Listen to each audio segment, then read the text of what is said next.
നമസ്കാരം. 24-ന്റെ വാർത്താ പ്രഭാതത്തിലേക്ക് എല്ലാ പ്രേക്ഷകർക്കും സ്വാഗതം. ഇന്ന് ജൂലൈ 3-ാം തീയതി വ്യാഴാഴ്ച, മിഥുനം 19. തിരുവനന്തപുരം മെഡിക്കൽ കോളേജിലെ ശസ്ത്രക്രിയാ പ്രതിസന്ധി സംബന്ധിച്ച റിപ്പോർട്ട് ഇന്ന് ആരോഗ്യമന്ത്രിക്ക് കൈമാറും. അതോടൊപ്പം കേരള സർവകലാശാലയിൽ VC രജിസ്ട്രാർ പോര് അത് കത്തുകയാണ്. കൂടുതൽ പ്രതിഷേധങ്ങൾക്ക് സാധ്യതയുള്ള വാർത്താ ദിനമാണ്. ഇതുൾപ്പെടെ പ്രധാനപ്പെട്ട വാർത്തകളിലേക്ക്.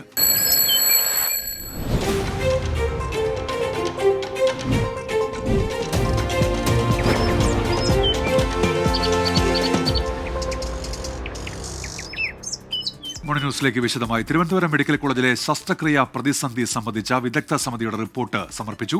മെഡിക്കൽ വിദ്യാഭ്യാസ ഡയറക്ടർക്ക് മുൻപാകെ സമർപ്പിച്ച റിപ്പോർട്ട് ഇന്ന് ആരോഗ്യമന്ത്രിക്ക് കൈമാറും.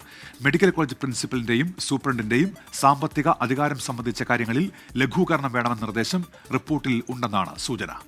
മരുന്നുകളും ഉപകരണങ്ങളും വാങ്ങുന്ന കാര്യത്തിൽ അടക്കമുള്ള കാലതാമസം ഒഴിവാക്കാനുള്ള നടപടികൾ ആരോഗ്യവകുപ്പ് സ്വീകരിക്കണമെന്ന റിപ്പോർട്ടിലുണ്ട്. അതേസമയം സമൂഹമാധ്യമങ്ങളിലൂടെ തുറന്നുപറച്ചിൽ നടത്തിയ ഡോക്ടർ ഹാരിസ് ഹസന്റേത് സർവീസ് ചട്ട ലംഘനമാണെന്നും റിപ്പോർട്ടിൽ പറയുന്നുണ്ട്. ഡോക്ടർക്കെതിരെ കർശന നടപടി വേണമെന്ന ശുപാർശ റിപ്പോർട്ടിലില്ല. മറ്റ് വകുപ്പുകളിലും ഉപകരണക്ഷാമമുണ്ടെന്ന കാര്യം റിപ്പോർട്ടിൽ സൂചിപ്പിച്ചിട്ടുണ്ട്.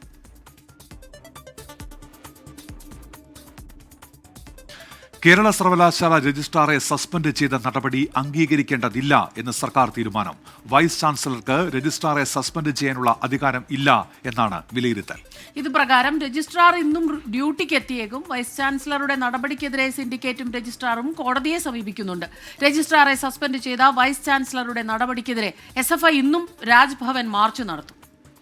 വിവരങ്ങളുമായി ഇപ്പോൾ റിനു ശ്രീധറാണ് തിരുവനന്തപുരത്ത് ചേരുന്നത്. Rinu, good morning. നമ്മൾ ഇന്നലെ കണ്ടതാണ് വലിയ പ്രതിഷേധങ്ങൾ, രാജ്ഭവനിലേക്കുള്ള പ്രതിഷേധ പരമ്പരകൾ. സർക്കാരിന്റെ നിലപാട് എന്താണ് വിഷയത്തിൽ? സിൻഡിക്കേറ്റ് കോടതിയിലേക്ക് പോവുകയാണോ റിനു?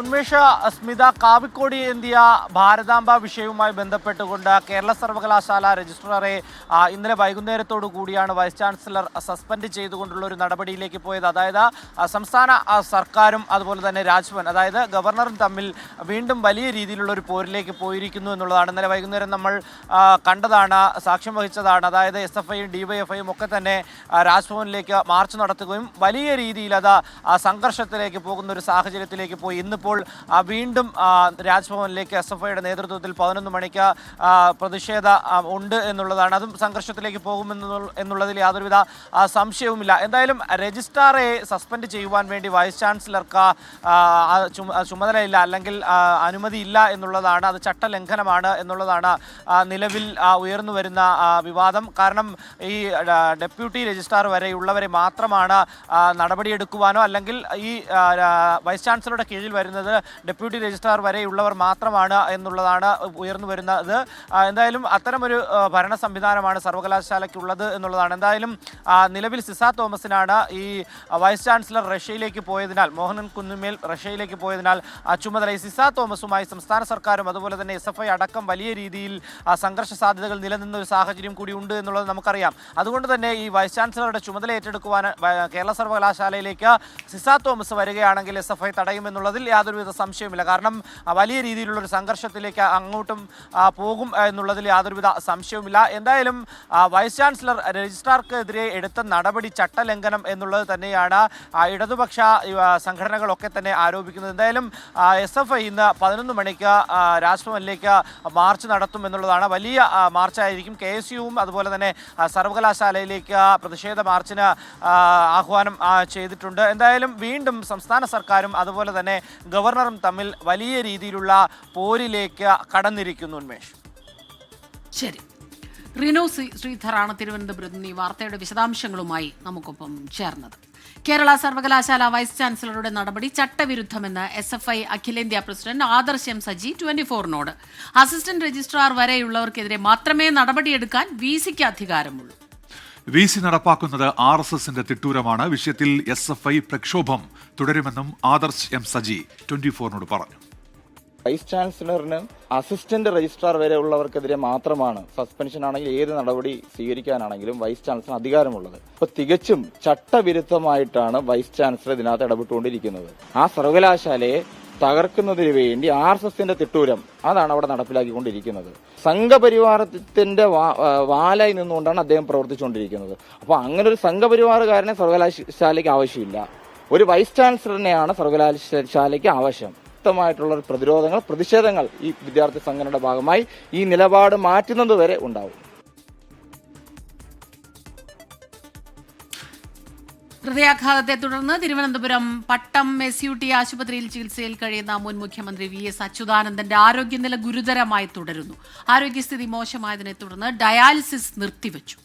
രക്തസമ്മർദ്ദവും വൃക്കകളുടെ പ്രവർത്തനവും സാധാരണ നിലയിലാക്കാൻ ചികിത്സ തുടരുകയാണ്. ഇന്ന് വീണ്ടും മെഡിക്കൽ ബോർഡ് ചേരും. റിനു ശ്രീധർ തിരുവനന്തപുരത്ത് നിന്ന് വീണ്ടും വിവരങ്ങളുമായി ചേരുന്നുണ്ട്. റിനു, VSന്റെ ആരോഗ്യനില സംബന്ധിച്ച പുതിയ വിവരങ്ങൾ എന്തൊക്കെയാണ് റിനു?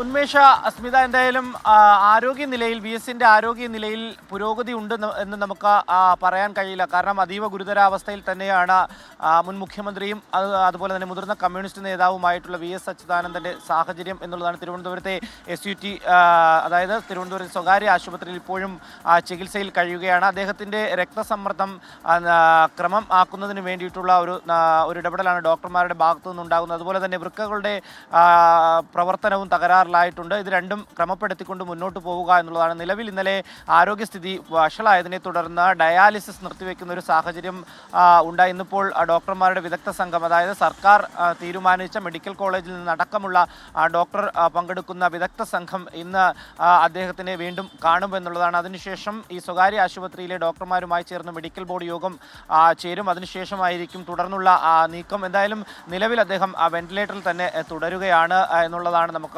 ലഭ്യമാകുന്ന വിവരം. എന്തായാലും മരുന്നുകളോട് അദ്ദേഹം പ്രതികരിക്കുന്നുണ്ട് എന്നുള്ള ഒരു ആശ്വാസകരമായിട്ടുള്ള വാർത്തയും വരുന്നുണ്ട്. എന്തായാലും വൃക്കകളുടെ പ്രവർത്തനവും അതുപോലെ തന്നെ BP-യും ക്രമപ്പെടുത്തിക്കൊണ്ട് മുന്നോട്ട് പോകുക എന്നുള്ളതാണ് നിലവിൽ ഇപ്പോൾ ഡോക്ടർമാരുടെ ഭാഗത്തു നിന്നുള്ള ഒരു ഇടപെടൽ എന്നുള്ളത്.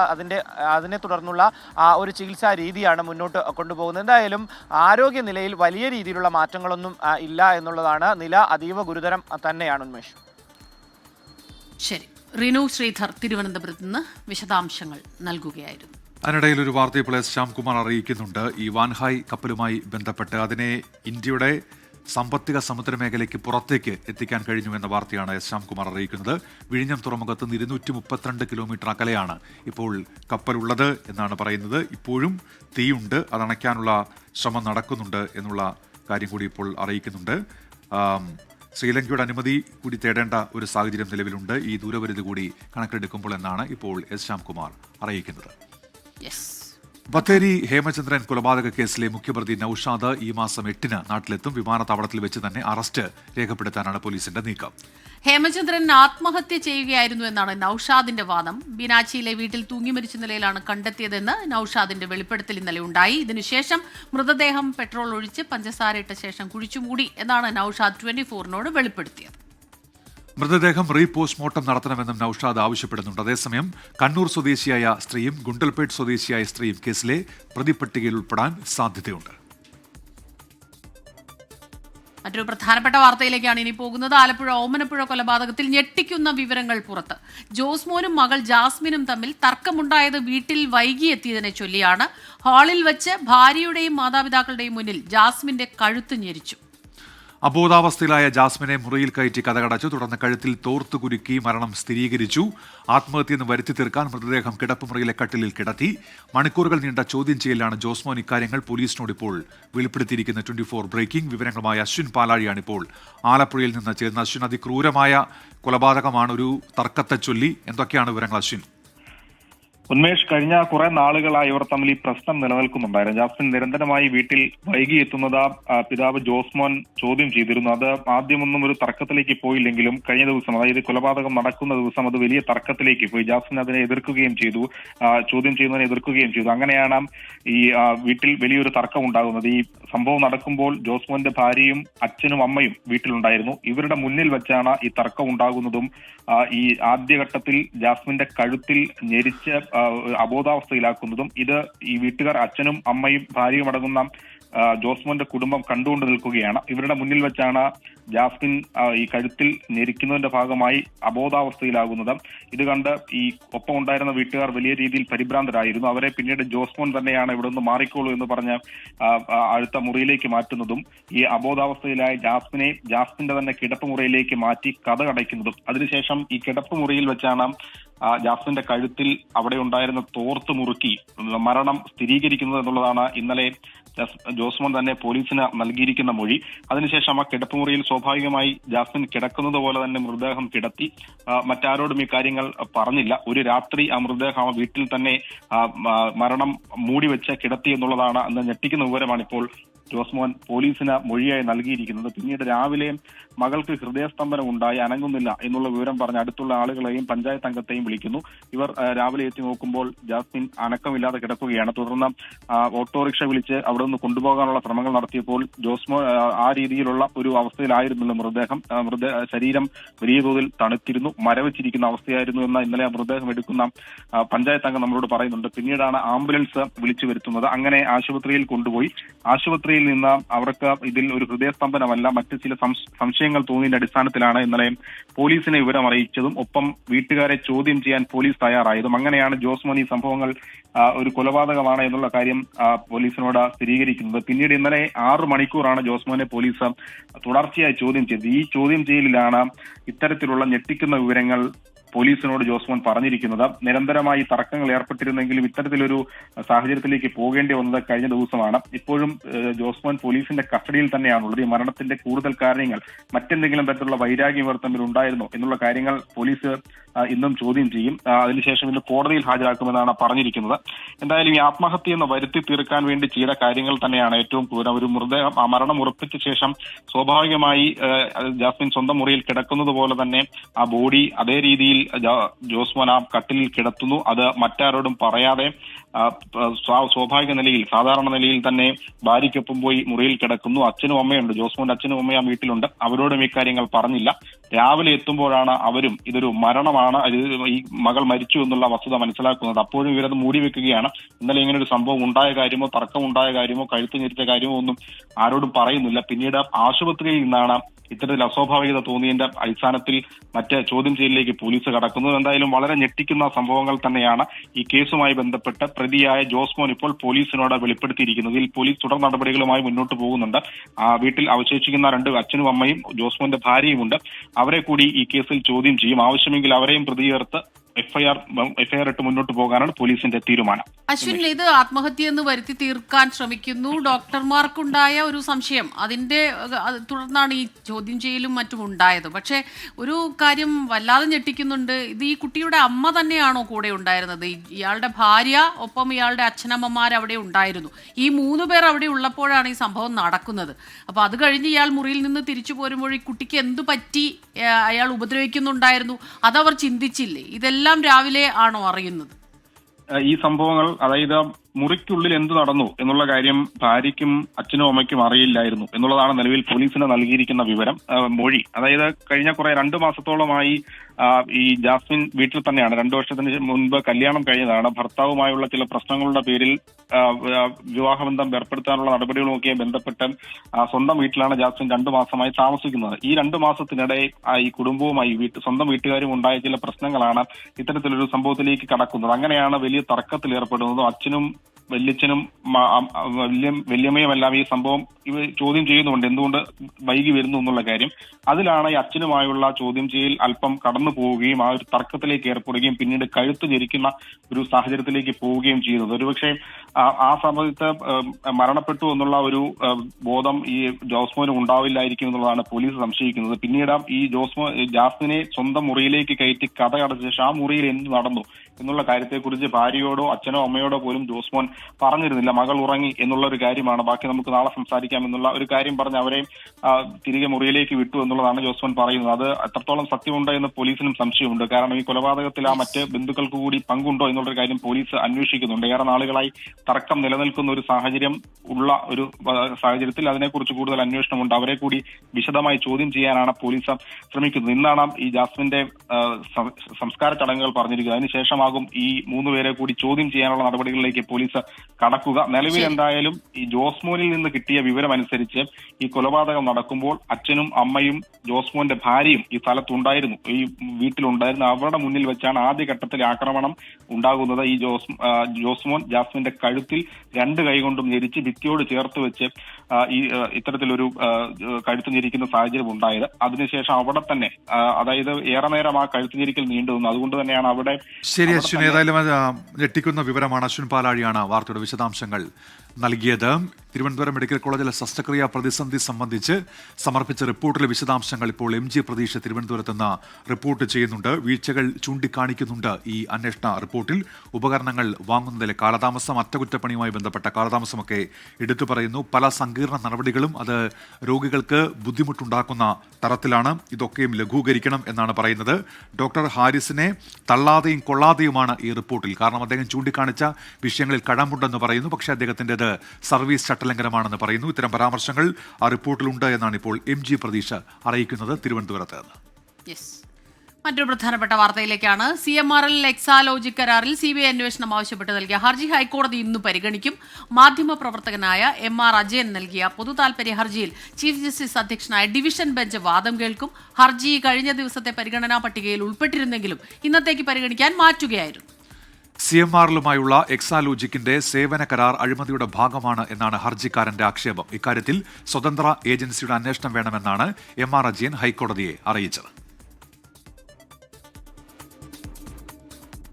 എറണാകുളം അങ്കമാലി അതിരൂപതയിൽ ഏകീകൃത കുർബാന ഇന്ന് മുതൽ പ്രാബല്യത്തിൽ വരും. ദുഗ്രാന ദിനമായ ഇന്ന് ഒരു കുർബാന ഏകീകൃത കുർബാനയായിരിക്കും. ഏറെ നാളായി നിലനിൽക്കുന്ന കുർബാന തർക്കത്തിന് പരിഹാരമാണ് പുതിയ സർക്കുലർ.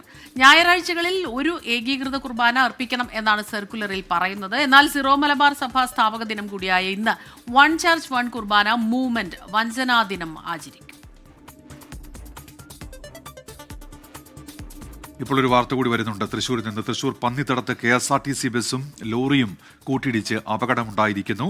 ബസ് ഡ്രൈവറും കണ്ടക്ടറും ഉൾപ്പെടെ 12 പേർക്ക് പരിക്കേറ്റു. കോഴിക്കോട് നിന്ന് കുമളിയിലേക്ക് പോവുകയായിരുന്ന KSRTC ബസ്സും കുന്നംകുളത്ത് നിന്ന് വരികയായിരുന്ന ലോറിയുമാണ് കൂട്ടിയിടിച്ചത്. വാഹനങ്ങൾ ഇടിച്ചു കയറി 2 കടകളും തകർന്നിട്ടുണ്ട്.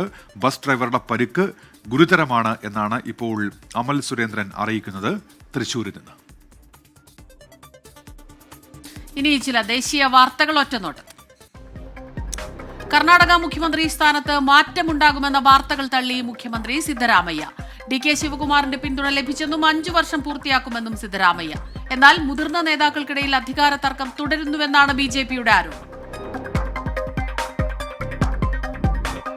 റോഡ് സുരക്ഷ വർദ്ധിപ്പിക്കുന്നതിനും രക്ഷാപ്രവർത്തനം വേഗത്തിലാക്കുന്നതിനും പുതിയ സംവിധാനങ്ങളുമായി ത്രിപുര സർക്കാർ. ആദ്യഘട്ടത്തിൽ സംസ്ഥാന ഗതാഗത വകുപ്പിന് കീഴിൽ 16 BLS ആംബുലൻസുകൾ നിരത്തിലിറക്കി. മുഖ്യമന്ത്രി മണിക് സാഹ പദ്ധതി ഉദ്ഘാടനം ചെയ്തു.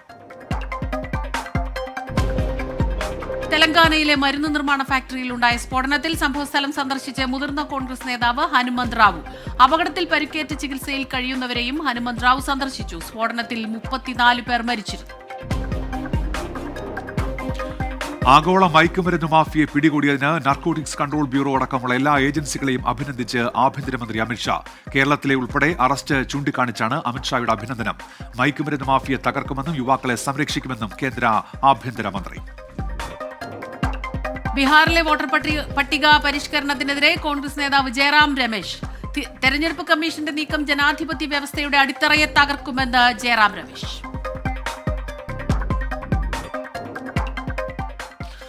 പ്രധാനമന്ത്രി നരേന്ദ്രമോദിയുടെ വിദേശ സന്ദർശനം തുടരുകയാണ്. ഘാനയുടെ പരമോന്നത സിവിലിയൻ ബഹുമതി പ്രധാനമന്ത്രി ഏറ്റുവാങ്ങി. ഘാന പ്രസിഡന്റ് ജോൺ മഹാമ സമ്മാനിച്ചു ഈ ബഹുമതി. ഇന്ത്യയും ഘാനയും ഉഭയകക്ഷി ബന്ധം ശക്തിപ്പെടുത്തുന്നതിനായി 4 ധാരണാപത്രങ്ങളിൽ ഒപ്പുവെക്കുകയും ചെയ്തു. ബൽറാം നെടുങ്ങാടിയാണ് ചേരുന്നത് വിവരങ്ങളുമായി ഡൽഹിയിൽ നിന്ന്. ബൽറാം പറയൂ. Very good morning Smitha, Unmesh. പ്രധാനമന്ത്രി നരേന്ദ്രമോദിയുടെ വിദേശ സന്ദർശനം തുടരുകയാണ്. അദ്ദേഹം ഇപ്പോൾ ഘാന സന്ദർശിക്കുകയാണ്. ഇന്നലെയാണ് അദ്ദേഹം 2 ദിവസത്തെ സന്ദർശനത്തിനായി ഘാനയിൽ എത്തിയത്. ഇന്ത്യയെ സംബന്ധിച്ചിടത്തോളം ഏറെ അഭിമാനകരമായ കാര്യം ഈ സന്ദർശന വേളയിൽ എന്നുള്ളത് പ്രധാനമന്ത്രി നരേന്ദ്രമോദിക്ക് ഘാനയുടെ പരമോന്നത സിവിലിയൻ പുരസ്കാരമായ officer of the order of the star of Ghana സമ്മാനിച്ചിരിക്കുന്നു എന്നുള്ളതാണ്. ഘാന പ്രസിഡന്റ് ജോൺ മഹാമയാണ് ഈ പുരസ്കാരം പുരസ്കാരം സമ്മാനിച്ചിരിക്കുന്നത്. പ്രധാനമന്ത്രി നരേന്ദ്രമോദിക്ക് ലഭിക്കുന്ന 8ാമത്തെ അന്താരാഷ്ട്ര തലത്തിൽ ഒരു രാജ്യത്തിൻ്റെ പരമോന്നത സിവിലിയൻ പുരസ്കാരമാണ് ഏറ്റവും ഒടുവിൽ ഇന്നലെ ലഭിച്ച ഘാനയുടെ പരമോന്നത സിവിലിയൻ പുരസ്കാരം. ഈ പുരസ്കാരത്തിന് പ്രധാനമന്ത്രി നന്ദി അറിയിച്ചു. 140 കോടി ഇന്ത്യക്കാർക്ക് വേണ്ടി താൻ ഈ പുരസ്കാരം സ്വീകരിക്കുന്നു എന്നാണ് അദ്ദേഹം പുരസ്കാരം സ്വീകരിച്ച ശേഷം പ്രതികരിച്ചത്. അതേസമയം പ്രധാനമന്ത്രിയുടെ സന്ദർശനത്തിനിടെ ഘാന പ്രസിഡന്റും വൈസ് പ്രസിഡന്റ് അടക്കമുള്ളവരുമായി അദ്ദേഹം കൂടിക്കാഴ്ച നടത്തി. ഇന്ത്യയും ഘാനയും തമ്മിൽ 4 ധാരണാപത്രങ്ങളിൽ ഒപ്പുവെച്ചിട്ടുണ്ട്. അതിൽ പ്രധാനമായും സാംസ്കാരിക വിനിമയം സംബന്ധിച്ചുള്ള ധാരണാപത്രം, കല, സാഹിത്യം അടക്കമുള്ള മേഖലകളിലെ സാംസ്കാരിക വിനിമയം സംബന്ധിച്ചുള്ള ധാരണാപത്രമാണ് ഒന്ന്. മറ്റൊന്ന് സ്റ്റാൻഡേർഡൈസേഷൻ സർട്ടിഫിക്കേഷനുമായി ബന്ധപ്പെട്ട് ഇരു രാജ്യങ്ങളും തമ്മിലുള്ള വിനിമയം സംബന്ധിച്ചുള്ള ധാരണാപത്രമാണ് ഒപ്പുവെച്ച മറ്റൊരു ധാരണാപത്രം. മെഡിക്കൽ വിദ്യാഭ്യാസം സംബന്ധിച്ചുള്ള ധാരണാപത്രത്തിലും ഇരു രാജ്യങ്ങളും തമ്മിൽ ഒപ്പുവെച്ചിട്ടുണ്ട്. ഉഭയകക്ഷി സഹകരണം ശക്തിപ്പെടുത്തുന്നതുമായി ബന്ധപ്പെട്ടാണ് 4ാമത്തെ ധാരണാപത്രത്തിൽ ഇരു രാജ്യങ്ങളും തമ്മിൽ ഒപ്പുവെച്ചത്. കൂടാതെ മറ്റ് ഖനനം അടക്കമുള്ള ഒട്ടേറെ മേഖലകൾ, ശാസ്ത്ര സാങ്കേതിക വിദ്യ, വാണിജ്യം, വ്യവസായം അടക്കമുള്ള കാര്യങ്ങൾ സംബന്ധിച്ചുള്ള ദീർഘമായ ചർച്ചകൾ ഇരു രാജ്യങ്ങളും തമ്മിൽ ഉണ്ടായി എന്നാണ് പ്രധാനമന്ത്രി നരേന്ദ്രമോദി ഘാന പ്രസിഡന്റുമായുള്ള കൂടിക്കാഴ്ചയ്ക്ക് ശേഷം പ്രതികരിച്ചത്. അദ്ദേഹത്തിന്റെ വിദേശ സന്ദർശനം 8 ദിവസം നീണ്ടു നിൽക്കുന്ന വിദേശ സന്ദർശനത്തിനാണ് പ്രധാനമന്ത്രി ഇന്നലെ തുടക്കം കുറിച്ചത്. ഉന്മേഷ്, സ്മിത. ബൽറാം നെടുങ്ങാടിയാണ് ഡൽഹിയിൽ നിന്ന് ഈ വാർത്തയുടെ വിശദാംശങ്ങളുമായി നമുക്കൊപ്പം ചേർന്നത്. ഇനി ചില അന്താരാഷ്ട്ര വാർത്തകൾ ചുരുക്കത്തിൽ. 2 ദിവസത്തെ സന്ദർശനത്തിനായി പ്രധാനമന്ത്രി നരേന്ദ്രമോദി ഘാനയിൽ. പ്രസിഡന്റ് ജോൺ ഡ്രമാനി മഹാമയുമായി പ്രധാനമന്ത്രി ചർച്ച നടത്തി. ഇരു രാജ്യങ്ങളും പ്രധാന ധാരണാപത്രങ്ങളിൽ ഒപ്പുവെച്ചു. ഘാനയുടെ പരമോന്നത ബഹുമതിയായ officer of the order of the star of Ghana മോദിക്ക് പ്രസിഡന്റ് സമ്മാനിച്ചു. ഗസയിൽ 60 ദിവസത്തെ വെടിനിർത്തലിനായി അമേരിക്ക ആവിഷ്കരിച്ച കരാറിലെ വ്യവസ്ഥകൾ പഠിക്കുകയാണെന്ന് ഹമാസ്. യുദ്ധം ശാശ്വതമായി അവസാനിക്കുമെങ്കിലേ കരാറിൽ ഒപ്പുവെക്കൂവെന്നും ഹമാസ്. ഗസയിൽ ഇസ്രയേൽ നടത്തിയ ആക്രമണത്തിൽ 111 പേർ കൂടി കൊല്ലപ്പെട്ടു. വ്യോമ പ്രതിരോധ മിസൈലുകളടക്കം യുക്രൈനുള്ള ആയുധ സഹായം വെട്ടിക്കുറച്ച് അമേരിക്ക. കയറ്റുമതി നിർത്തിവെച്ചതിൽ യുക്രൈൻ ആശങ്ക പ്രകടിപ്പിച്ചു. റഷ്യയുടെ ആക്രമണം വർദ്ധിച്ചുവരുന്ന സാഹചര്യത്തിൽ സൈനിക സഹായം അത്യാവശ്യമാണെന്ന് യുക്രൈൻ. അമേരിക്കൻ റാപ്പറും സംഗീതജ്ഞനുമായ ഷോൺ ഡിഡി കോംസിനെ പെൺവാണിഭം തട്ടിപ്പ് കേസുകളിൽ കുറ്റമുക്തനാക്കി കോടതി. ഇതോടെ ജീവപര്യന്തം തടവ് ലഭിക്കാവുന്ന കുറ്റകൃത്യങ്ങളിൽ നിന്നാണ് ഒഴിവായത്. എന്നാൽ ലൈംഗിക വൃത്തിക്കായി സ്ത്രീകളെ കൊണ്ടുവന്ന കേസിൽ കുറ്റക്കാരനാണെന്ന് മാൻഹട്ടനിലെ ഫെഡറൽ കോടതി കണ്ടെത്തി. കൂടുതൽ ജീവനക്കാരെ പിരിച്ചുവിടാനൊരുങ്ങി മൈക്രോസോഫ്റ്റ്. സ്ഥാപനത്തിലെ ആകെ ജീവനക്കാരുടെ 4% വരും ഇത്. ചുരുങ്ങിയ കാലത്തിനുള്ളിൽ നടത്തുന്ന 3ാമത്തെ കൂട്ടപ്പിരിച്ചുവിടലാണിത്. നേരത്തെ സൂചിപ്പിച്ച വാർത്തയിലേക്കാണ് നമ്മൾ പോകുന്നത്. ഇനി കേരള തീരത്തിന് സമീപം തീപിടുത്തമുണ്ടായ വാൻഹായ് 503 ഇന്ത്യൻ സാമ്പത്തിക സമുദ്ര മേഖലയ്ക്ക് പുറത്തെത്തിച്ചു. ഇന്നലെ രാത്രി 11 മണിക്കാണ് നിർണായക നേട്ടം കൈവരിച്ചത്. വിഴിഞ്ഞം തുറമുഖത്ത് നിന്ന് 232 കിലോമീറ്റർ ദൂരത്താണ് കപ്പൽ ഇപ്പോൾ ഉള്ളത്. എസ് ശ്യാംകുമാർ വിവരങ്ങളുമായി ഇപ്പോൾ ചേരുന്നുണ്ട് കൊച്ചിയിൽ നിന്ന്. ശ്യാംകുമാർ, വിശദാംശങ്ങൾ പറയും. ഉന്മേഷ, കപ്പൽ അപകടങ്ങൾ തുടർച്ചയായി നടന്ന കേരള തീരത്ത് നിന്ന് വലിയൊരു നേട്ടമാണ് ഇപ്പോൾ രക്ഷാപ്രവർത്തകർ കൈവരിച്ചിരിക്കുന്നത്. തീപിടിച്ച കപ്പൽ, അത് വാൻഹായ് 503 ഇന്ത്യൻ സാമ്പത്തിക സമുദ്ര മേഖലയുടെ പുറത്തെത്തിക്കാൻ കഴിഞ്ഞിരിക്കുന്നു എന്നുള്ളതാണ് ഏറ്റവും പ്രധാനപ്പെട്ട വാർത്ത. ഇന്നലെ രാത്രി 11 മണിയോടെയാണ് ഈ നേട്ടം കൈവരിച്ചിരിക്കുന്നത്. ഓഫ് ഷോർ വാരിയർ എന്ന ടഗ് ഉപയോഗിച്ചുകൊണ്ടായിരുന്നു ഈ കപ്പലിനെ ഇന്ത്യയുടെ സാമ്പത്തിക മേഖലയ്ക്ക് പുറത്ത് എത്തിച്ചത്. നിലവിൽ വിഴിഞ്ഞം തുറമുഖത്ത് നിന്ന് 232 കിലോമീറ്റർ ദൂരത്താണ് ഇപ്പോൾ ഈ കപ്പലുള്ളത്. മാലദ്വീപിൽ നിന്നും ഇതേ ദൂരത്ത് തന്നെയാണ് ഈ കപ്പൽ നിൽക്കുന്നത്. പോർട്ട് ഓഫ് റെഫ്യൂജായി തീരുമാനിച്ചിരുന്നത് ശ്രീലങ്കയിലെ ഹമ്പൻതോട്ട തുറമുഖമാണ്. അങ്ങോട്ട് എത്തിക്കണമെങ്കിൽ ഇനി ശ്രീലങ്കയുടെ അനുമതി ആവശ്യമാണ്. അതിനുവേണ്ടിയുള്ള കാത്തിരിപ്പിലാണ് ഇപ്പോൾ കപ്പൽ കമ്പനി അധികൃതർ ഉള്ളത്. ഏതായാലും കേരള തീരത്ത് വലിയ ആഘാതം സൃഷ്ടിച്ച, വലിയ പേടി സൃഷ്ടിച്ച തീപിടിച്ച കപ്പലായിരുന്ന വാൻഹായിയാണ് ഇപ്പോൾ ഇന്ത്യയുടെ സമുദ്രമേഖലയ്ക്ക് പുറത്തേക്ക് എത്തിക്കുക എന്ന അതിനിർണായക നേട്ടത്തിലേക്ക് എത്തിയിരിക്കുന്നത്. ഈ ലക്ഷ്യത്തിനുള്ള ശ്രമത്തിനിടെയായിരുന്നു കപ്പലിൽ വീണ്ടും തീപിടുത്തം ഉണ്ടാകുകയും രക്ഷാപ്രവർത്തനം വൈകുകയും ചെയ്തത്. അതിന് ഇടയിലാണ് ആ പ്രതികൂല കാലാവസ്ഥകളെയും സാഹചര്യങ്ങളെയും ഒക്കെ തരണം ചെയ്താണ് രക്ഷാപ്രവർത്തകർ കപ്പലിനെ ലക്ഷ്യസ്ഥാനത്തേക്ക് എത്തിച്ചുകൊണ്ടിരിക്കുന്നത്. തിരുവനന്തപുരം മെഡിക്കൽ കോളേജിൽ ശസ്ത്രക്രിയാ ഉപകരണങ്ങൾ ഇല്ലെന്ന യൂറോളജി വിഭാഗം മേധാവി ഡോക്ടർ ഹാരിസ് ഹസന്റെ വെളിപ്പെടുത്തലിൽ ഡോക്ടറെ തള്ളാതെയും കൊള്ളാതെയും അന്വേഷണ റിപ്പോർട്ട്. ഉപകരണങ്ങൾ വാങ്ങുന്നതിലും അറ്റകുറ്റപ്പണി നടത്തുന്നതിലും കാലതാമസമുണ്ട് എന്ന റിപ്പോർട്ടിൽ പരാമർശം. ഡോക്ടറുടെ പ്രതികരണം ഔദ്യോഗിക ചട്ടലംഘനമെന്ന റിപ്പോർട്ട് ചൂണ്ടിക്കാട്ടുന്നുണ്ടെങ്കിലും നടപടിക്ക് ശുപാർശയില്ല. MG പ്രതീഷ് ചേരുന്നുണ്ട് തിരുവനന്തപുരത്ത് നിന്ന് വിവരങ്ങളുമായി. പ്രതീഷ്, ഇപ്പോൾ ഇതിൽ ഡോക്ടറെ തള്ളാതെയും കൊള്ളാതെയും തന്നെയാണ് യഥാർത്ഥത്തിൽ റിപ്പോർട്ട്. ഇതിനു മുൻപും മറ്റ് മെഡിക്കൽ പ്രാക്ടീഷണേഴ്സ് ഇക്കാര്യം റിപ്പോർട്ട് ചെയ്തിട്ടുണ്ട്, ഇതുപോലുള്ള സംവിധാനങ്ങളിലുള്ള പ്രശ്നങ്ങൾ. അപ്പോൾ അതൊരു പുതിയ കാര്യമല്ല എന്നുള്ളൊരു സൂചന പോലെയുണ്ട്. എന്നാൽ കൃത്യമായിട്ട് ചില പ്രശ്നങ്ങൾ അവിടെ നടക്കുന്നുണ്ട് എന്നും പറയുന്നു. ഉപകരണങ്ങൾ വാങ്ങാനുള്ള സംവിധാനത്തിൽ അത് കൃത്യമായി ഈ മെഡിക്കൽ ഒരു സാമ്പത്തിക സ്വാതന്ത്ര്യം അവിടെയുള്ളവർക്ക് ഇല്ല, മെഡിക്കൽ ഓഫീസേഴ്സിന് ഇല്ല. അത് ഉണ്ടാകണം എന്ന് റിപ്പോർട്ടിൽ ശുപാർശ ചെയ്യുന്നുണ്ട്. സ്മിത, തീർച്ചയായും ആരോഗ്യവകുപ്പ് നിയോഗിച്ച 4 അംഗ വിദഗ്ധ സമിതിയാണ് സർക്കാരിന് റിപ്പോർട്ട് സമർപ്പിച്ചത്. DMEക്കാണ് ഇന്നലെ രാത്രി വൈകി റിപ്പോർട്ട് കൈമാറിയത്. DME ഇന്ന് ആരോഗ്യമന്ത്രിക്ക് കൈമാറും. ഇതിൽ ശസ്ത്രക്രിയ വൈകിയതുമായി ബന്ധപ്പെട്ടുള്ള വീഴ്ചകൾ ചൂണ്ടിക്കാണിക്കുന്നുണ്ട്. പ്രധാനമായും ഈ മെഡിക്കൽ കോളേജുകളിൽ സമൂലമായൊരു പരിഷ്കാരം വേണമെന്നതാണ് ഈ വിദഗ്ധ സമിതി ശുപാർശ ചെയ്യുന്നത്.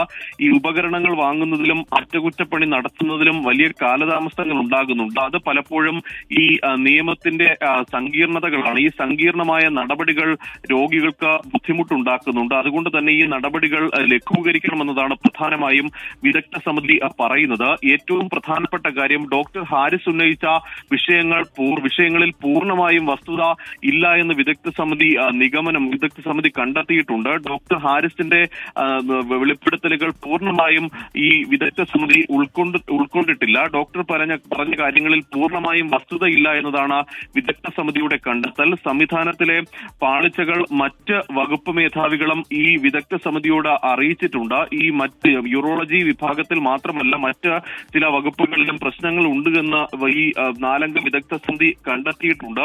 അതുകൊണ്ടാണ് ഈ മെഡിക്കൽ കോളേജുകളിൽ സമൂലമായി നടത്തേണ്ട മാറ്റങ്ങൾ വിദഗ്ധ സമിതി ശുപാർശ നൽകിയിരിക്കുന്നത്. ഈ പ്രധാനമായും ഡോക്ടർ ഹാരിസിനെതിരെ നടപടി ഉണ്ടാകുമോ എന്നതായിരുന്നു ഏവരും ഉറ്റുനോക്കുന്ന കാര്യം. ഡോക്ടർ ഹാരിസിന്റെ ഭാഗത്തു നിന്നുണ്ടായത് ഈ സർവീസ് ചട്ടങ്ങളുടെ ലംഘനമാണെന്ന് ഈ പ്രഥമ ദൃഷ്ട്യാ ബോധ്യപ്പെട്ടിട്ടുണ്ട്. പക്ഷേ അദ്ദേഹത്തിനെതിരെ നടപടിക്ക് സാധ്യതയില്ല എന്നതാണ് നമുക്ക് മനസ്സിലാക്കാൻ കഴിയുന്നത്. ഒരുപക്ഷെ നടപടി ഉണ്ടായാൽ അത് ഒരു താക്കീതിൽ ഒതുക്കാനാണ് സാധ്യത. ഈ മറ്റ് ഡോക്ടർമാരുടെ സംഘടന ഉൾപ്പെടെ ഡോക്ടർ ഹാരിസിനെതിരെ നടപടി ഉണ്ടായാൽ ശക്തമായ പ്രതിഷേധമുണ്ടാകുമെന്ന് അറിയിച്ചിട്ടുണ്ട്. ഈ ഘട്ടത്തിൽ സർക്കാർ അത്തരത്തിലൊരു നടപടികളിലേക്ക് കടക്കാനുള്ള ഒരു സാധ്യതയില്ല. ഈ ഡോക്ടർ ഹാരിസിനെ പിന്തുണച്ച് കഴിഞ്ഞ ദിവസവും ഈ മെഡിക്കൽ കോളേജിലെ അധ്യാപക സംഘടനയായ KGM-CTA രംഗത്ത് വന്നിരുന്നു. നടപടിയുണ്ടായാൽ പ്രക്ഷോഭമെന്ന് അറിയിച്ച് ആരോഗ്യമന്ത്രിക്ക് KGM-CTA ഇന്നലെ കത്തും നൽകിയിട്ടുണ്ട്. എന്തായാലും ഈ വിദഗ്ധ സമിതിയുടെ റിപ്പോർട്ട് ലഭിച്ച ശേഷമായിരിക്കും ആരോഗ്യവകുപ്പിന്റെ തുടർ നടപടി ഉണ്ടാകുന്നത്. ഈ തുറന്നു പറച്ചിൽ ഒരു ഡോക്ടറുടെ പ്രതികരണത്തിനപ്പുറം ഒരു രാഷ്ട്രീയ വിഷയമായി കൂടി സംസ്ഥാനത്ത് ഇത് മാറിയിട്ടുണ്ട്. അതുകൊണ്ട് തന്നെ ഈ വിദഗ്ധ സമിതിയുടെ റിപ്പോർട്ട് സർക്കാർ ഗൗരവത്തിലെടുക്കുമെന്നാണ് മനസ്സിലാക്കാൻ കഴിയുന്നത്. അപകടത്തിന്റെ വാർത്ത തന്നെയാണ്. തൃശൂർ പന്നിത്തടത്ത് KSRTC ബസും മീൻ ലോറിയും തമ്മിൽ കൂട്ടിയിടിച്ചാണ് ഈ അപകടം ഉണ്ടായത്. ബസ് ഡ്രൈവറും കണ്ടക്ടറും ഉൾപ്പെടെ 12 പേർക്ക് പരിക്കേറ്റിട്ടുണ്ട്. ഈ ജംഗ്ഷൻ കട്ട് ചെയ്ത് വരുമ്പോൾ ഈ 2 സ്റ്റോപ്പിംഗ് ഉണ്ട്. ഈ 2 സ്റ്റോപ്പിംഗ് കഴിഞ്ഞ് സ്ലോ ആയിട്ടാണ് വന്നത്. പക്ഷെ ഇപ്പുറത്തുനിന്ന് ലോറി അത്യാവശ്യം സ്പീഡിൽ നിന്ന് വന്നതാണ്. പക്ഷേ ഈ ഇവിടെ വന്നപ്പോൾ ബസ് സ്റ്റോപ്പ് ചെയ്ത് വെട്ടിച്ചപ്പോഴാണ് ഈ ലോറി കേടി ഇടിച്ചത്. ഞാൻ കണ്ടുകൊണ്ടിരിക്കുമായിരുന്നു. ഞാൻ ഫോണിൽ നോക്കിക്കൊണ്ടിരിക്കുന്ന ടൈമിലാണ് ഈ ലോറി ഒന്ന് ഇടിച്ചത്. ലോറി വന്ന് ഇപ്പുറത്ത് നല്ല സ്പീഡിൽ വന്നിട്ടാണ് ഇടിച്ചത്. ഇല്ലെന്ന് പറയാനില്ല.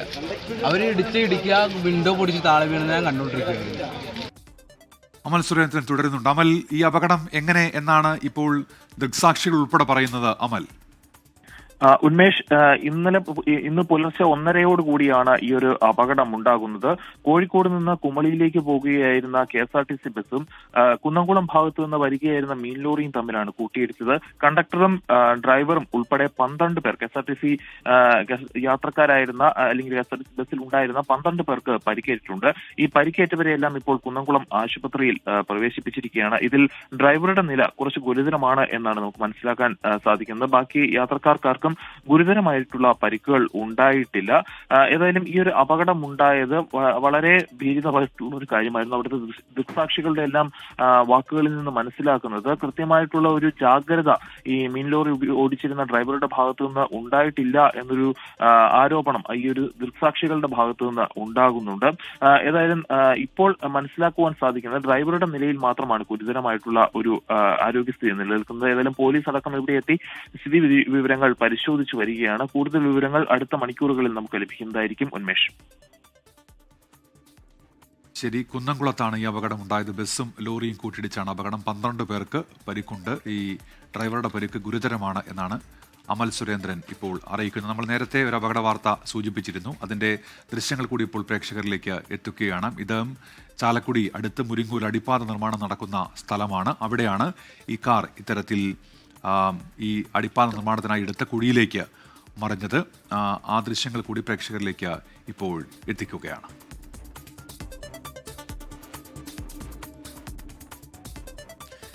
ഇനി മറ്റൊരു വിവരമാണ്. കാലാവസ്ഥയെക്കുറിച്ചാണ് ഇനി പറയാനുള്ള ഒരു റിപ്പോർട്ട്. സംസ്ഥാനത്ത് ഇന്ന് ഒറ്റപ്പെട്ട ശക്തമായ മഴയ്ക്ക് സാധ്യതയുണ്ട്. വടക്കൻ കേരളത്തിൽ മഴ കനത്തേക്കും. കോഴിക്കോട്, വയനാട്, കണ്ണൂർ, കാസർഗോഡ് ജില്ലകളിൽ യെല്ലോ അലർട്ട് പ്രഖ്യാപിച്ചിട്ടുണ്ട്. മഴയ്ക്കൊപ്പം ശക്തമായ കാറ്റിനും സാധ്യതയുള്ളതിനാൽ പൊതുജനങ്ങൾ ജാഗ്രത പാലിക്കണം. കേരള, കർണാടക, ലക്ഷദ്വീപ് തീരങ്ങളിൽ മീൻപിടുത്തത്തിന് വിലക്കില്ല. മുഖ്യമന്ത്രിയുടെ മധ്യമേഖല അവലോകന യോഗം ഇന്ന് കോട്ടയത്താണ്. കോട്ടയം, എറണാകുളം, ഇടുക്കി, ആലപ്പുഴ ജില്ലകളിലെ വിവിധ സർക്കാർ പദ്ധതികളുടെ പുരോഗതി യോഗം വിലയിരുത്തും. തെള്ളകം DM കൺവെൻഷൻ സെന്ററിൽ ചേരുന്ന മേഖലാ അവലോകന യോഗത്തിൽ മന്ത്രിമാർ, ചീഫ് സെക്രട്ടറി, വകുപ്പ് സെക്രട്ടറിമാർ, 4 ജില്ലകളിലെ ജില്ലാ കളക്ടേഴ്സ്, മറ്റ് ഉന്നത ഉദ്യോഗസ്ഥർ തുടങ്ങിയവർ ഉണ്ടാകും. രാജ്യാന്തര IT കമ്പനിയായ സോഹോ കോർപ്പറേഷന്റെ ഇന്ത്യയിലെ 2ാമത്തെ റെസിഡൻഷ്യൽ IT ക്യാമ്പസ് കൊട്ടാരക്കര നെടുവത്തൂരിൽ മുഖ്യമന്ത്രി പിണറായി വിജയൻ ഉദ്ഘാടനം ചെയ്തു. സോഹോയുടെ വരവ് കേരളത്തിൽ IT രംഗത്തിന് ഊർജം പകരുന്നതെന്ന് മുഖ്യമന്ത്രി പറഞ്ഞു. സോഹോ വികസനത്തിന്റെ ചുവടുവയ്പ്പാണെന്ന് ധനമന്ത്രി KN ബാലഗോപാൽ. പ്രാദേശിക തലത്തിൽ യുവതയുടെ തൊഴിൽ നൈപുണ്യം ലക്ഷ്യമാക്കി പ്രവർത്തിക്കുന്ന സോഹോ കോർപ്പറേഷന്റെ കേരളത്തിലെ ആദ്യ IT കേന്ദ്രമാണ് മുഖ്യമന്ത്രി പിണറായി വിജയൻ നാടിന് സമർപ്പിച്ചത്.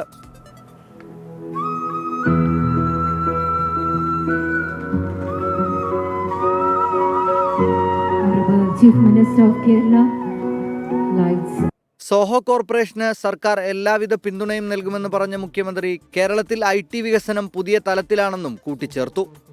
കേരളത്തിൻ്റെ വ്യാവസായിക മുന്നേറ്റത്തിന് പൊതുവിലും IT രംഗത്തിന് പ്രത്യേകിച്ചും ഊർജം പകരുന്ന ഒന്നാകും ഇത് എന്നാണ് പ്രതീക്ഷിക്കുന്നത്.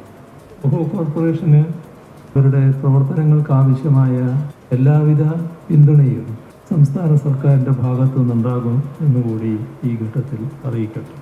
സോഹോ കോർപ്പറേഷൻ കൊട്ടാരക്കരയിൽ പ്രവർത്തനം തുടങ്ങിയത് കേരളത്തിനാകെ അഭിമാനകരമെന്ന മന്ത്രി KN ബാലഗോപാൽ.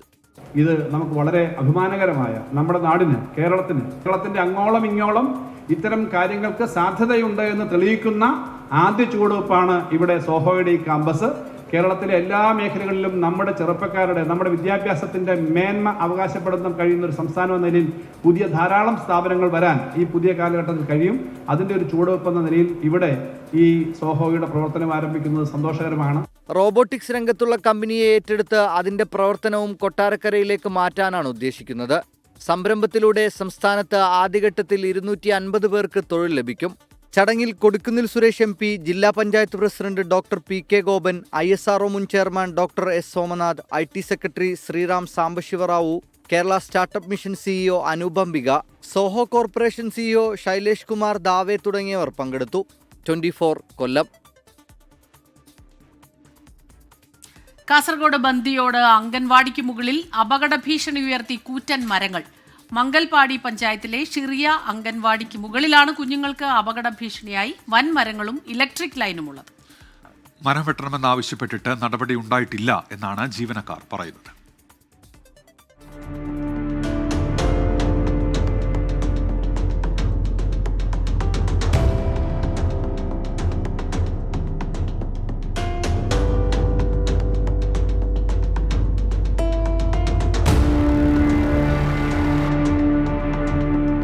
മംഗൽപാടി പഞ്ചായത്തിലെ 16ാം വാർഡിലാണ് ഈ അംഗൻവാടി.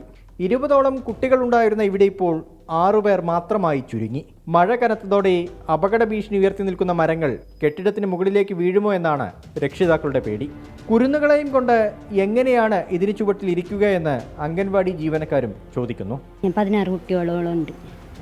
ഇപ്പം ഈ മരം ഉള്ളതിനോണ്ട് പേടിയാണെന്ന് വിടുന്നില്ല ആരും. പാരൻസിക്ക് പേടി. പരാതിയൊക്കെ പഞ്ചായത്തിൽ ജില്ലാ പഞ്ചായത്ത് കൊടുത്തു. പിന്നെ കളക്ടർക്ക് ടീച്ചർ ഡയറക്റ്റ് കൊണ്ടുപോയിട്ട് കൊടുത്തു. കഴിഞ്ഞ മാസം രാത്രിയിലുണ്ടായ കനത്ത മഴയിൽ മരം വീണ് അംഗൻവാടിയിലെ ശൗചാലയം ഭാഗികമായി തകർന്നിരുന്നു. കെട്ടിടത്തിനടുത്തായി ഇപ്പോൾ നിൽക്കുന്ന 2 മരങ്ങളിൽ ഒന്നിൻ്റെ അടിഭാഗം മണ്ണൊലിച്ചുപോയി അപകടാവസ്ഥയിലാണ്. വർഷങ്ങളായി ഈ മരവുമായിട്ട് ബന്ധപ്പെട്ട് മംഗൽപാടി പഞ്ചായത്തിൽ കളക്ടർക്കും നാട്ടുകാർ പരാതി കൊടുത്തിരുന്നു. അവർ ഫോറസ്റ്റുമായിട്ട് ബന്ധപ്പെട്ട് മുടന്തൻ ന്യായങ്ങളാണ് വെട്ടാതിരിക്കാൻ പറയുന്നത്. ഇത്ര അപകടാവസ്ഥ ഉള്ള എല്ലാവർക്കും അറിയാം, ഈ അപകടാവസ്ഥ ഉള്ള ഇന്നും സംഭവിക്കാം മഴക്കാലത്ത്. അംഗൻവാടിക്ക് മുകളിലൂടെ പോകുന്ന വൈദ്യുതി ലൈൻ മാറ്റിസ്ഥാപിക്കണമെന്ന് KSEBയോട് ആവശ്യപ്പെട്ടിട്ടും പരിഹാരമുണ്ടായിട്ടില്ല. തദ്ദേശ സ്വയംഭരണ സ്ഥാപനങ്ങൾക്ക് വളരെ എളുപ്പത്തിൽ പരിഹരിക്കാവുന്ന പ്രശ്നമാണ് ഇങ്ങനെ വഷളാക്കി കൊണ്ടുപോകുന്നത്. ഒരപകടമുണ്ടാവുന്നതിന് മുൻപ് അധികൃതരുടെ കണ്ണു തുറക്കണം. പിഞ്ചു കുഞ്ഞുങ്ങളാണ് ഇവിടെ പഠിക്കാനെത്തുന്നത്. രജീഷ് കരിവള്ളൂരിനൊപ്പം അരുൺ പാറയ്ക്കൽ, 24 കാസർഗോഡ്. എറണാകുളം ചേരാനല്ലൂരിൽ 203 ഗ്രാം MDMA-യുമായി ഒരാൾ പിടിയിലായിട്ടുണ്ട്. ചേരാനല്ലൂർ സ്വദേശി അമൽ ജോർജാണ് പിടിയിലായത്. എസ് ശ്യാംകുമാർ ചേർന്നു കൊച്ചിയിൽ നിന്ന് വിവരങ്ങളുമായി. ശ്യാംകുമാർ, ഇയാളെ എവിടെ നിന്നാണ് പിടികൂടിയത്? കൂടുതൽ വിവരങ്ങൾ. സ്മിത, ഇന്ന് പുലർച്ചെ ഒരാളെ 2 ഗ്രാം MDMA-യുമായി ആദ്യം പോലീസ് പിടികൂടിയിരുന്നു. ഈ കേസിൽ പ്രതി നൽകിയ വിവരത്തിന്റെ അടിസ്ഥാനത്തിലാണ് പോലീസ് നടത്തിയ അന്വേഷണത്തിൽ ചേരാനല്ലൂരിലെ ലോഡ്ജിൽ നിന്ന് 2ാം പ്രതിയെ പിടികൂടുന്നത്. ഈ സമയത്ത് ഇയാളുടെ കൈവശം 203 ഗ്രാം MDMA ആണ് ഉണ്ടായിരുന്നത്. പ്രതി ക്രിസ്റ്റൽ ലോഡ്ജ് എന്ന് പറയുന്ന ഒരു ലോഡ്ജിലായിരുന്നു താമസിച്ചിരുന്നത്. ഇയാളുടെ മുറിയിൽ പാക്ക് ചെയ്ത് വെച്ച നിലയിലായിരുന്നു ഈ MDMA സൂക്ഷിച്ചിരുന്നത്. MDMA കൂടുതൽ അളവിൽ വാങ്ങിക്കൊണ്ടുവന്ന് ചെറുകിട കച്ചവടക്കാർക്കും ആവശ്യക്കാർക്കും വിൽക്കുന്നതായിരുന്നു ഈ അമൽ ജോർജ് എന്ന് പറയുന്ന ചേരാനല്ലൂർ സ്വദേശിയുടെ രീതി എന്നുള്ളതാണ് പോലീസ് പറയുന്നത്. ആദ്യം MDMA വാങ്ങിയ ആളിൽ നിന്നാണ് മുഖ്യപ്രതിയിലേക്കുള്ള സൂചനയും പിന്നീട് അറസ്റ്റിലേക്കും പോലീസിനെ എത്തിച്ചത്. ശരി, എസ് ശ്യാംകുമാറാണ് കൊച്ചിയിൽ നിന്ന് വിവരങ്ങൾ നൽകിയത്. കോട്ടയം സയൻസ് സിറ്റിയുടെ 1ാം ഘട്ട ഉദ്ഘാടനം ഇന്ന് വൈകിട്ട് 5 മണിക്ക് മുഖ്യമന്ത്രി പിണറായി വിജയൻ നിർവഹിക്കും. ഉന്നത വിദ്യാഭ്യാസ വകുപ്പ് മന്ത്രി ഡോക്ടർ ആർ ബിന്ദു അധ്യക്ഷത വഹിക്കും. കേന്ദ്ര സാംസ്കാരിക മന്ത്രി ഗജേന്ദ്ര സിംഗ് ഷെഖാവത്ത്, മന്ത്രി VN വാസവൻ എന്നിവർ മുഖ്യാതിഥികളാകും. ജോസ് കെ മാണി MP, ഫ്രാൻസിസ് ജോർജ് MP എന്നിവരും ചടങ്ങിൽ പങ്കെടുക്കും. കുറവിലങ്ങാട് ഗ്രാമപഞ്ചായത്തിലെ കോഴയിൽ സംസ്ഥാന സർക്കാർ അനുവദിച്ച 30 ഏക്കർ ഭൂമിയിലാണ് സയൻസ് സിറ്റിയുടെ നിർമ്മാണം.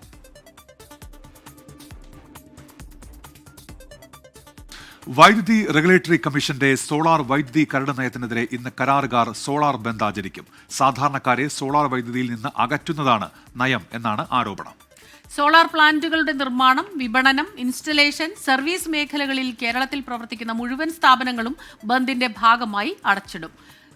നയത്തിലെ നിർദ്ദേശങ്ങൾ അപ്രായോഗികമാണെന്ന് അസോസിയേഷൻ ഭാരവാഹികൾ പറഞ്ഞു. സെക്രട്ടേറിയറ്റിനു മുന്നിൽ ഇന്ന് പ്രതിഷേധവും സംഘടിപ്പിക്കുന്നുണ്ട്.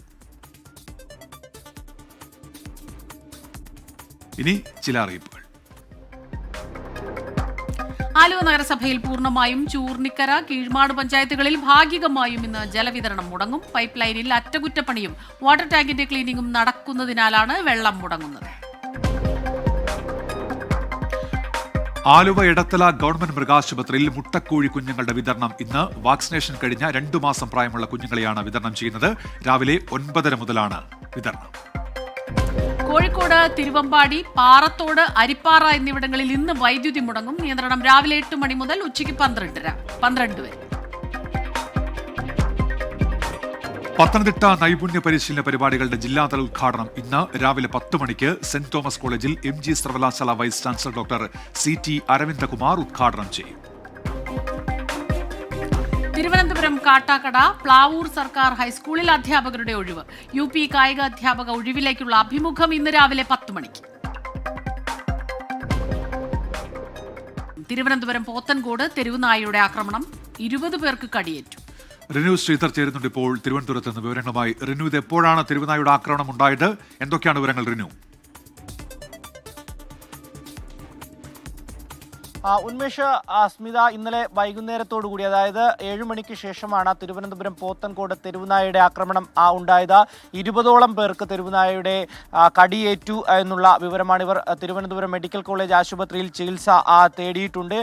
ഏകദേശം 3 സ്ത്രീകൾ, അതുപോലെ തന്നെ 9 ഇതര സംസ്ഥാന തൊഴിലാളികൾ ഉൾപ്പെടെയാണ് 20ഓളം പേർക്ക് തെരുവുനായയുടെ ആക്രമണത്തിന് ഇരയാകേണ്ടി വന്നത്. ഈ പ്രദേശത്ത് തെരുവുനായയുടെ ശല്യം രൂക്ഷമാണ് എന്നുള്ളത് നേരത്തെ തന്നെ പഞ്ചായത്തിൽ അടക്കം പരാതി നൽകിയിട്ടുണ്ട് നാട്ടുകാർ. പക്ഷേ ഇതുവരെ ഒരു നടപടി ഉണ്ടായിട്ടില്ല എന്നുള്ളതാണ് ഒരു ആക്ഷേപമായി ഉയരുന്നത്. എന്തായാലും ഈ തെരുവുനായയുടെ ആക്രമണത്തിനിരയായവർ ആശുപത്രിയിൽ ചികിത്സ തേടിയിട്ടുണ്ട്. ഈ തെരുവുനായ എങ്ങോട്ട് പോയി അല്ലെങ്കിൽ അതിനെ കണ്ടെത്താനായിട്ടില്ല എന്നുള്ളതാണ്. പോത്തൻകോട് ബസ് സ്റ്റാൻഡിലും അതുപോലെ തന്നെ മേലേമുക്ക് അതുപോലെ തന്നെ പൂലന്തറ ഭാഗത്തേക്കും ഒക്കെയാണ് ഈ നായയുടെ ഒരു സഞ്ചാരപഥം എന്ന് പറയുന്നത്. ഈ നായ നിലവിൽ ഇതുവരെയും കണ്ടെത്താൻ ആയിട്ടില്ല എന്നുള്ളതാണ്.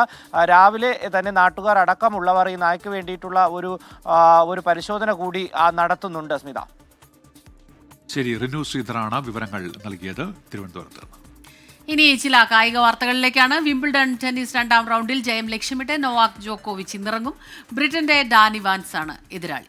1ാം സീഡ് യാനിക് സിന്നറിനും ഇന്ന് മത്സരമുണ്ട്. വനിതാ സിംഗിൾസ് നിലവിലെ ജേതാവ് ബാർബറ ക്രിജിക്കോവ, ഇഗ സാംടെക് എന്നിവരും 2ാം റൗണ്ട് പോരിനിറങ്ങും. ലയണൽ മെസ്സി ഇന്റർ മയാമി വിടുമോ? ഫുട്ബോൾ ലോകത്തെ ചൂടേറിയ ചർച്ചകളിൽ ഒന്നാണിത്. ഇനി മെസ്സി ക്ലബ്ബ് വിടുകയാണെങ്കിൽ നിരവധി വമ്പൻ ക്ലബ്ബുകളാണ് മെസ്സിയെ കൂടെ കൂട്ടാൻ കാത്തിരിക്കുന്നത്. കഴിഞ്ഞ 1.5 കൊല്ലത്തിനിടെ ഇന്റർ മയാമിക്ക് സ്വപ്നം കാണുന്നതിനപ്പുറം പലതും നേടിക്കൊടുത്തിരിക്കുകയാണ് ലിയോണൽ മെസ്സി. ക്ലബിന്റെ ചരിത്രത്തിലെ ആദ്യ കിരീടമായ ലീഗ്സ് കപ്പ് നേടിക്കൊടുത്തായിരുന്നു തുടക്കം. പിന്നെ മേജർ ലീഗ് സോക്കറിന്റെ അടിവാരത്തായിരുന്ന ടീമിനെ ഈസ്റ്റേൺ കോൺഫറൻസിൽ ജേതാക്കളാക്കി. ഏറ്റവും ഒടുവിൽ ഫിഫ ക്ലബ്ബ് ലോകകപ്പിന്റെ പ്രീ ക്വാർട്ടറിലും എത്തിച്ചു. എന്നാൽ പ്രീ ക്വാർട്ടറിലെ PSG-ക്കെതിരായ തോൽവി മെസ്സിയെ മറ്റ് പലതും ചിന്തിപ്പിക്കുന്നെന്നാണ് പുറത്തുവരുന്ന വാർത്തകൾ. ഈ വർഷം ഡിസംബറിൽ അവസാനിക്കുന്ന കരാർ പുതുക്കുന്നതിനെക്കുറിച്ചുള്ള ചർച്ചകൾ മെസ്സി ക്യാമ്പ് നിർത്തിവച്ചിരിക്കുകയാണ്. അടുത്ത വർഷത്തെ ലോകകപ്പ് ഒരുക്കങ്ങളുടെ ഭാഗമായാണ് തീരുമാനം. അർജന്റീന നായകനായ ലിയോണൽ മെസ്സിക്ക് ഇപ്പോൾ മറ്റെന്തിനേക്കാൾ പ്രാധാന്യം ദേശീയ ടീമിനോടാണ്. ലോക കിരീടം നിലനിർത്താൻ ഇറങ്ങുമ്പോൾ ഇന്റർ മയാമിക്കൊപ്പമുള്ള ഈ കളി പോരെന്നാണ് മെസ്സി ക്യാമ്പിന്റെ വിലയിരുത്തൽ. കുറച്ചുകൂടി മത്സരാധിക്യമുള്ള യൂറോപ്പിലെ മറ്റൊരു ക്ലബിലേക്ക് പോകാനാണ് മെസ്സി ആലോചിക്കുന്നത്. 6 മാസം അവിടെ കളിച്ച ലോകകപ്പിന് പൂർണ്ണ സജ്ജനാകാമെന്ന് അർജന്റീൻ നായകൻ കരുതുന്നു. ഇതോടെ ബാഴ്സലോണ, മാഞ്ചസ്റ്റർ സിറ്റി, നാപ്പോളി തുടങ്ങിയ യൂറോപ്പിലെ വമ്പന്മാരെല്ലാം മെസ്സിയെ ടീമിലെത്തിക്കാൻ ശ്രമിക്കുന്നെന്നും വാർത്തകൾ പുറത്തുവരുന്നു. മെസ്സിയെ ഇന്നു കാണുന്ന മെസ്സിയാക്കിയ ബാഴ്സലോണയിലേക്ക് താരം തിരിച്ചെത്തുമോ എന്നതിലാണ് ഏറ്റവും ആകാംക്ഷ. Sports desk 24. ഇനി ചില കായിക വാർത്തകൾ ചുരുക്കത്തിൽ. കാനഡ ഓപ്പൺ സൂപ്പർ ബാഡ്മിന്റൺ ടൂർണമെന്റിൽ ഇന്ത്യയുടെ കിഡംബി ശ്രീകാന്ത് 2ാം റൗണ്ടിൽ ഇന്ത്യയുടെ പ്രിയാൻഷു രജാവത്തിനെ തോൽപ്പിച്ചാണ് ശ്രീകാന്തിന്റെ മുന്നേറ്റം. അണ്ടർ 19 ഏകദിന ഇന്നിംഗ്സിൽ ഏറ്റവും കൂടുതൽ സിക്സറുകൾ നേടുന്ന താരമായി ഇന്ത്യയുടെ വൈഭവ് സൂര്യവംശി. ഇംഗ്ലണ്ടിനെതിരായ ഏകദിന പരമ്പരയിലെ 3ാം മത്സരത്തിലാണ് വൈഭവിന്റെ നേട്ടം. 9 സിക്സറുകളടക്കം 31 പന്തിൽ 86 റൺസ് എടുത്താണ് താരം മടങ്ങിയത്. ബംഗ്ലാദേശിനെതിരായ ആദ്യ ഏകദിന മത്സരത്തിൽ മിന്നും ജയം നേടി ശ്രീലങ്ക. 77 റൺസിനാണ് ആതിഥേയരുടെ ജയം. നായകൻ ചരിത് അസ്ലങ്കയുടെ സെഞ്ചുറിയും വാനിന്ദു ഹസരംഗയുടെ 4 വിക്കറ്റ് പ്രകടനവുമാണ് ശ്രീലങ്കയ്ക്ക് തകർപ്പൻ ജയം സമ്മാനിച്ചത്. വനിതാ ഏഷ്യ കപ്പ് ഫുട്ബോൾ യോഗ്യതാ മത്സരത്തിൽ ജയം തുടർന്ന ഇന്ത്യൻ വനിതാ ടീം ഗ്രൂപ്പ് ബിയിലെ മത്സരത്തിൽ ഇറാഖിനെ എതിരില്ലാത്ത 5 ഗോളിന് തകർത്തു. തായ്ലൻഡിന് എതിരെയാണ് ഇന്ത്യയുടെ അടുത്ത മത്സരം. ഇംഗ്ലീഷ് വനിതാ സൂപ്പർ താരം ക്ലോ കെല്ലി ആഴ്സണലിൽ തുടരും. കഴിഞ്ഞ സീസണിൽ മാഞ്ചസ്റ്റർ സിറ്റിയിൽ നിന്ന് ലോണിലാണ് താരം ആഴ്സണലിൽ എത്തിയത്.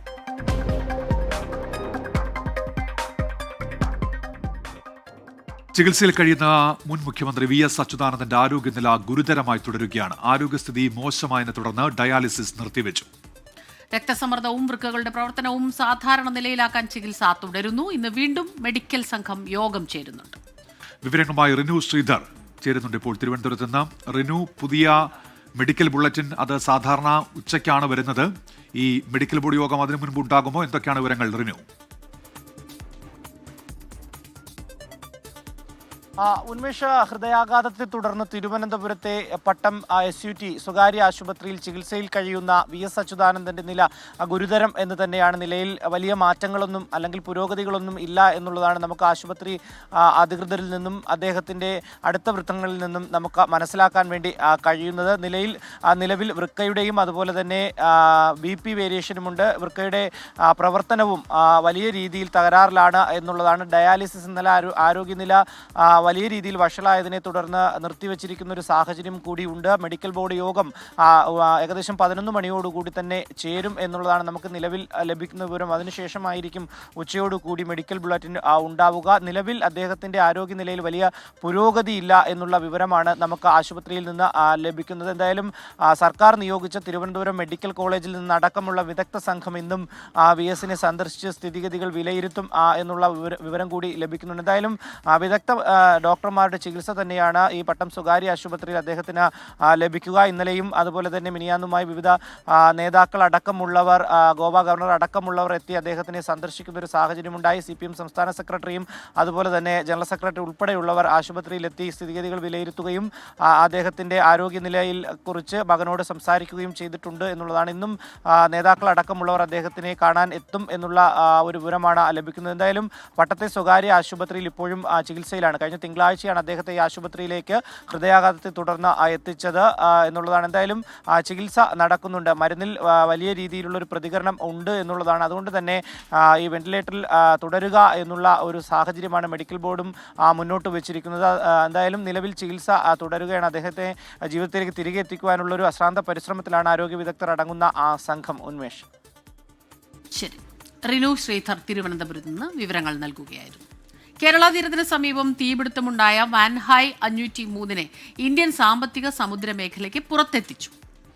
ഇന്നലെ രാത്രി 11 മണിയോടെയായിരുന്നു ഈ നേട്ടം. വിഴിഞ്ഞം തുറമുഖത്ത് നിന്ന് നിലവിൽ 232 കിലോമീറ്റർ ദൂരത്താണ് ഇപ്പോൾ കപ്പലുള്ളത്. എസ് ശ്യാംകുമാർ തുടരുന്നുണ്ട്. ശ്യാം, ഇപ്പോൾ ഈ ഏറെ അകലെയായി കപ്പൽ എത്തിച്ചിട്ടുണ്ട്. ഇനിയും അടുത്ത നടപടിക്രമങ്ങൾ എങ്ങനെയാണ് ശ്യാംകുമാർ?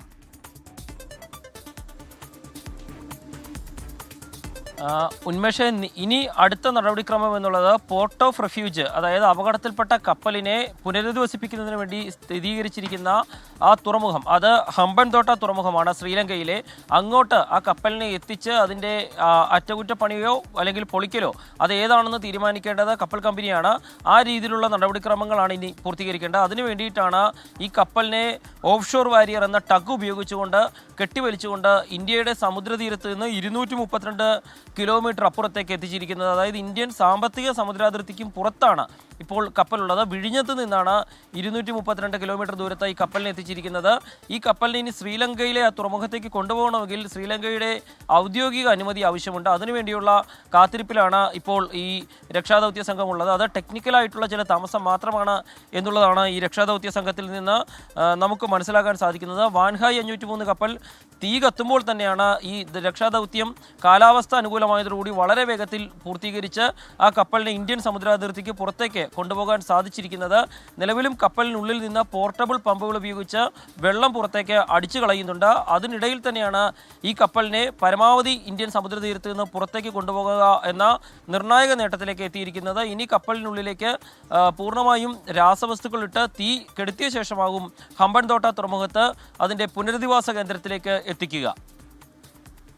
ശരി, എസ് ശ്യാംകുമാറാണ് കൊച്ചിയിൽ നിന്ന് വാർത്തയുടെ വിശദാംശങ്ങൾ നൽകിയത്. ഉത്തരേന്ത്യയിൽ ശക്തമായ മഴ തുടരുന്നു. 8 സംസ്ഥാനങ്ങളിൽ ഓറഞ്ച് അലേർട്ട് പ്രഖ്യാപിച്ചിട്ടുണ്ട്. ബൽറാം നെടുങ്ങാടിയുണ്ട് വിവരങ്ങളുമായി. ബൽറാം, ഏതൊക്കെ സംസ്ഥാനങ്ങളിലാണ് മഴക്കെടുതി രൂക്ഷമായിട്ടുള്ളത്? എന്തൊക്കെയാണ് വിവരങ്ങൾ ബൽറാം? ഉന്മേഷ്, സ്മിത, ഉത്തരേന്ത്യൻ സംസ്ഥാനങ്ങളിൽ മഴ ശക്തമായി തന്നെ തുടരുകയാണ്. ഇന്ന് 2 സംസ്ഥാനങ്ങളിലാണ് റെഡ് അലർട്ട് നൽകിയിരിക്കുന്നത്. ഗുജറാത്തിലെ ബനസ്കത, സബർകാന്ത, ആരവലി മേഖലകളിലും ഒഡീഷയിലെ ബർഗറിലുമാണ് റെഡ് അലർട്ട് നൽകിയിരിക്കുന്നത്. മറ്റ് 8 സംസ്ഥാനങ്ങളിലായി 36 ജില്ലകളിൽ ഓറഞ്ച് അലർട്ട് നൽകിയിട്ടുണ്ട്. ജമ്മു കശ്മീർ, പഞ്ചാബ്, ഉത്തരാഖണ്ഡ്, മധ്യപ്രദേശ്, മഹാരാഷ്ട്ര, കേരളം അടക്കമുള്ള സംസ്ഥാനങ്ങളിലെ വിവിധ ജില്ലകളിലാണ് ഇന്ന് ഓറഞ്ച് അലർട്ട് നൽകിയിരിക്കുന്നത്. കഴിഞ്ഞ ദിവസങ്ങളിലും ഉത്തരേന്ത്യൻ സംസ്ഥാനങ്ങളിൽ അതിശക്തമായ മഴ തുടരുകയായിരുന്നു. ഹിമാചൽ പ്രദേശിലും ഉത്തരാഖണ്ഡിലും മഴയ്ക്ക് നേരിയ തോതിൽ കുറവുണ്ടായിട്ടുണ്ട്. അതുകൊണ്ട് തന്നെ രക്ഷാപ്രവർത്തനങ്ങൾ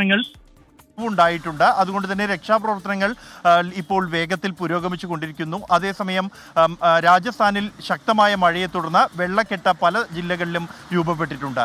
ഉന്മേഷ്, സ്മിത.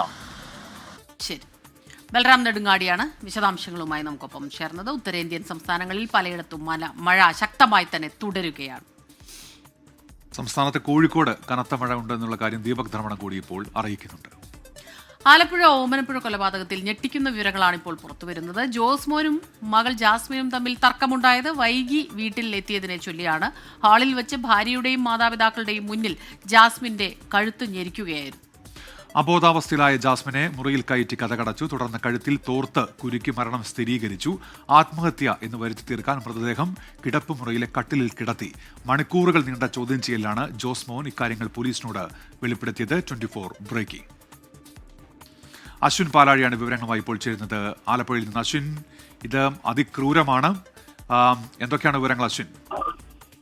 ഉന്മേഷ്, സ്മിത, കഴിഞ്ഞ കുറെ നാളുകളായി ജാസ്മിൻ വീട്ടിൽ വൈകി എത്തുന്ന ഒരു സ്വഭാവം പ്രകടിപ്പിച്ചു തുടങ്ങി. അപ്പം രാത്രി യാത്രകളും കൂടുതലായിരുന്നു. ഇതാണ് ഈ കുട്ടിയെ ചോദ്യം ചെയ്യാനുള്ള ഒരു പ്രേരണയിലേക്ക് മാതാപിതാക്കളെ എത്തിച്ചത്. ഇന്നലെ, അതായത് കഴിഞ്ഞ ദിവസം മരണമുണ്ടാകുന്ന അന്ന്, ഈ ജാസ്മിന്റെ അച്ഛനും അമ്മയും വല്യച്ഛനും വല്യമ്മയും ചേരുന്ന ഒരു കുടുംബമാണ്. അവർ ഒരുമിച്ചാണ് താമസിക്കുന്നത്. ഈ 4 പേർ ചേർന്നാണ് ഈ കാര്യങ്ങൾ ജാസ്മിനോട് ചോദിക്കുന്നത്. അങ്ങനെ ഈ ചോദ്യത്തിൽ ജാസ്മിൻ പ്രകോപിതയായി. പിന്നീട് ഈ കുടുംബവുമായി തർക്കത്തിൽ ഏർപ്പെടുകയും ചെയ്തു. അതിൽ അച്ഛന്റെ ഭാഗത്തു നിന്നാണ് ആദ്യം ജാസ്മിനെ ആക്രമിക്കുന്ന ഒരു രീതിയിലേക്ക് പോയത്. ജാസ്മിന്റെ കഴുത്തിൽ 2 കൈകൊണ്ടും ഞെരിച്ച് ഭിത്തിയിലേക്ക് ചേർത്ത് വെക്കുകയായിരുന്നു. ഏറെ നേരം അത് അങ്ങനെ ഹോൾഡ് ചെയ്യുകയും ചെയ്തു. അങ്ങനെയാണ് ജാസ്മിൻ അബോധാവസ്ഥയിലേക്ക് പോകുന്നത്. അബോധാവസ്ഥയിലായി എന്ന കണ്ടതോടെ ജാസ്മിനെ സ്വന്തം മുറിയിലേക്ക് പിതാവ് തന്നെ മാറ്റി. അതിനുശേഷം കുടുംബത്തിലുണ്ടായിരുന്ന മറ്റാളുകളോട് അവിടെ നിന്ന് മാറിപ്പോകാനും ആവശ്യപ്പെട്ടു.